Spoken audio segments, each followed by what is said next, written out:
Hello friends, તો આજના વિડીયોમાં ખૂબ જ ઉપયોગી આઈડિયા શેર કર્યા છે, જેનાથી તમારો સમય અને મહેનત પણ બચશે અને કામ પણ એકદમ સરળ થઈ જશે. તો ચાલો વિડીયોને સ્ટાર્ટ કરીએ. તો જો આ રીતે આપણે જે તળવાના વેફર નાના સાઇઝના કે પછી આપણે ગોળ ગોળ ડિઝાઇનવાળા પણ આવે છે, તમે જોયું હશે. તો આપણે તળીએ ને તો ક્યારેક શું થાય કે તેલ ઓછું ગરમ થાય એટલે કાચા રહી જાય અને વધારે થાય ને તો બળી જાય. તો તેને તળવા માટેનો તમને ખૂબ જ સરસ આઈડિયા બતાવું છું. તેના માટે તમારે કોઈ ઝારાની પણ જરૂર નહીં પડે. ખૂબ જ ઓછી મહેનતે તમે કરી શકશો. તમારો સમય પણ બચશે. તો તેના માટે આપણે શું કરવાનું, આ રીતનો જે ગોદડી સીવાનો આપણે દોરો ઘરમાં હોય ને તે આપણે લઈ લેવાનું અને સરસ ધોઈ નાખવાનું. અને ત્યાર પછી જો આ રીતે તેમાં આપણે પરોવી દેવાના. જે પણ તમારે તળવા હોય ને, ભૂંગળા નાના મોટા કે પછી ડિઝાઇનવાળા આવે છે, આ રીતે પરોવી દેવાના. અને ત્યાર પછી તેમાં આપણે ગાંઠ લગાવી દેવાની, સરસ ખુલે નહીં ને એ રીતે. હવે આપણે પકડાય ને એ રીતે ઉપર રાખવાનું.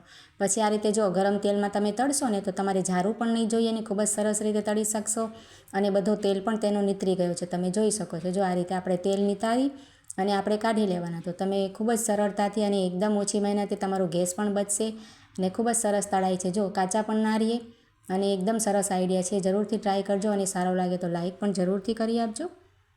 તો ત્યાર પછી જો આ રીતે આપણે છે ને મમરાના પેકેટ આપણે બાળકો માટે લેતા હોય ને, સેવ મમરા બનાવવા હોય સ્કૂલ માટે, તો આ રીતે ખોલી નાખીએ ને તો ખૂબ જ મોટો, એટલે આપણે આ રીતે કોઈ ડબ્બો મોટો ના હોય ને ના ભરવો હોય ને આપણે, તો તેને સરસ તમને પેક કરવાનું એકદમ હું સરસ આઈડિયા બતાવું છું. ઉપરથી આપણે આ રીતે ખોલ્યું હોય ને તો તેને આપણે પેક કરવા માટે શું કરવાનું, આ રીતના આપણે છરી લઈ લેવાની અને તેનો જે ઉપરનો ભાગ છે ને જરાક ગેસ ઉપર ગરમ કરી લેવાનો.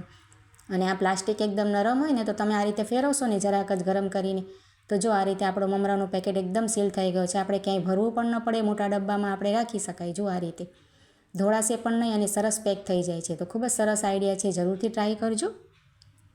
એકદમ પેકિંગ તેની સરસ થઈ ગઈ છે. જો હવે ત્યાર પછી જો આ રીતની આપણે જે કિચનમાં તેલની બરણી વાપરતા હોઈએ ને, મોટા ડબ્બામાંથી આપણે કાઢીને આ જ રીતે વાપરતા હોઈએ નાની મોટી બરણીમાં, તો તેનું તેલ છે ને આપણે કાઢીએ ને પડીથી નાખતા હોઈએ ને શાકમાં તો ખૂબ જ ઢોળાઈ જાય, આ રીતે ચીકણી થઈ જાય અને ખૂબ જ તેને સાફ કરવી મુશ્કેલ થઈ જાય. તો તેના માટે આપણે શું કરવાનું, આ રીતે નહીં રાખવાની. તેના માટે આપણે જૂના મોજા તો ઘરમાં હોય જ છે આ રીતના. તો આપણે સરસ ગરમ પાણીમાં ધોયેલા મોજા આપણે વાપરી લેવાના, આ રીતે લઈ લેવાનું. અને ત્યાર પછી આપણે જે તેલની બરણી હોય ને તો પહેલાં આપણે તેલ કાઢતા પહેલાં આ રીતે આપણે તેને મોજાથી કવર કરી લેવાય. આ રીતે જો ઢાંકણ સુધી આપણે આવી જાય સરસ રીતે. તમારી મોટી બરણી હોય ને તો મોટામાં પણ આ મોજું મોટું છે એટલે આવી જાય. જુઓ આ રીતે કરી લેવાનું. અને ત્યાર પછી તમારે ગમે તો આ રીતે રબર પણ તેમાં લગાવી શકાય. જો આ રીતે રબર નાખીએ એટલે સરસ પેક થઈ જાય. તેનું તેલ આપણે બહાર નીકળે ને તો પણ ખરાબ નહીં થાય, તમારે વધારે મહેનત પણ ના કરવી પડે. અને જ્યારે પણ આપણે બરણી ખાલી કરીએ ત્યારે આ મહિના 2 મહિનામાં મોજું પણ આપણે ફેંકી શકાય એવું. અને આ રીતના જે ઢાંકણ આવે છે ને, આપણે કંઈ વાપરતા ના હોય ને આ રીતના, એ ઢાંકણ ઉપર આપણે તેલની બરણી રાખી દેવાય. જો કબાટમાં પણ ઢાંકણ ઉપર રાખીએ તો સરસ રહે, આપણો જે ગંદુ પણ ન થાય આ રીતે. જો તો ખૂબ જ સરસ આઈડિયા છે, જરૂરથી ટ્રાય કરજો.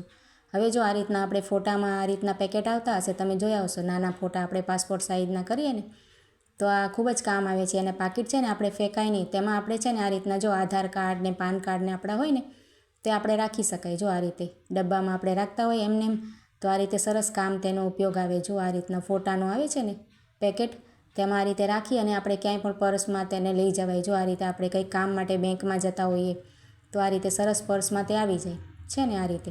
તો ખૂબ જ કામનો આઈડિયા છે, ટ્રાય જરૂરથી કરજો.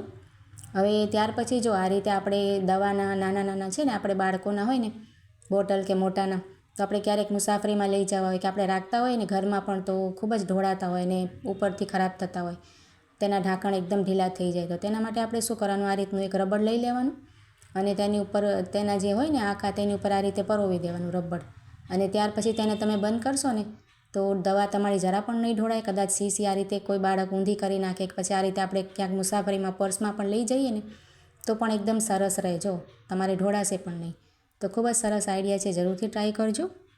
હવે ત્યાર પછી જો ક્યારેક બાળક આપણે ઘરમાં લેસન કરવા બેસતા હોય ને, ઘરમાં નાના બાળકો, અને આ રીતે આપણે લખ્યું હોય ને આપણે ચેકવા માટે ચેક રબર ના હોય ને, તો બાળકો વારે ખોવાઈ નાખતા હોય. તો ક્યારેક ઘરમાં અવેલેબલ ના હોય ને ચેક રબર, તો તેના માટે ચેકવા માટે તમને સરસ એક આઈડિયા બતાવું છું. આપણે શું કરવાનું, આ રીતના જે રબર આપણે માથામાં નાખવાના આવે છે ને, આપણે ઘરમાં હોય જ છે કે બધાના, તો તે આપણે લઈ લેવાનું અને આંગળીમાં આ રીતે આપણે પરોવી દેવાનું. જો આ રીતે સરસ ફિટ કરી દેવાનું.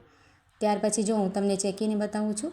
આ રીતે તમારું કોઈ પણ પેન્સિલનું લખેલું હશે ને તો તમારે સરસ રીતે ચેકાઈ જશે. નાના બાળકોને ખૂબ જ સરસ આઈડિયા છે. જો આ રીતે ખોવાઈ નાખતા હોય વારે અને ઘરમાં લખતા હોય ને આ રીતે, તમે જો તમને પાછું પણ બતાવું છું, આ રીતે સરસ રીતે ચેકાઈ જશે. તમે જરૂરથી ટ્રાય કરજો, ખૂબ જ સરસ આઈડિયા છે અને સારો લાગે તો લાઈક કરજો. હવે જો ત્યાર પછી આપણે આ રીતે માર્કેટમાંથી લીંબુ લઈ આવતા હોઈએ ને, તો ઘણા બધા આપણે લઈ આવતા હોઈએ, તો થોડાક જ દિવસમાં તમે જોયું હશે કે લીંબુનું ટેસ્ટ અને કલર બંને બદલાઈ જાય. તો તેના માટે આપણે શું કરવાનું, લીંબુને છે ને આ રીતે કાચની બરણીમાં પાણી ભરી લેવાનું અને લીંબુને પહેલાં સરસ ધોઈ લેવાના આપણે. ત્યાર પછી તમે આ પાણીવાળી બરણીમાં રાખશો ને, કાચની બરણીમાં લીંબુને, તો ઘણા દિવસ સુધી લીંબુ તમારા એકદમ ફ્રેશ રહેશે, ખરાબ પણ નહીં થાય અને તેમાં કોઈ પણ જાતનો આપણે તેનો કલર પણ ચેન્જ ના થાય અને સ્વાદ પણ ચેન્જ ના થાય. તો ખૂબ જ સરસ આઈડિયા છે. આ રીતે તમે ફ્રીજમાં પણ રાખી શકાય અને બહાર પણ રાખી શકાય આ રીતે. તો બધા આઈડિયા કેવા લાગ્યા કમેન્ટ દ્વારા જરૂરથી જણાવજો અને સારા લાગ્યા હોય તો લાઈક કરજો અને મારી ચેનલને સબસ્ક્રાઈબ કરી આપજો.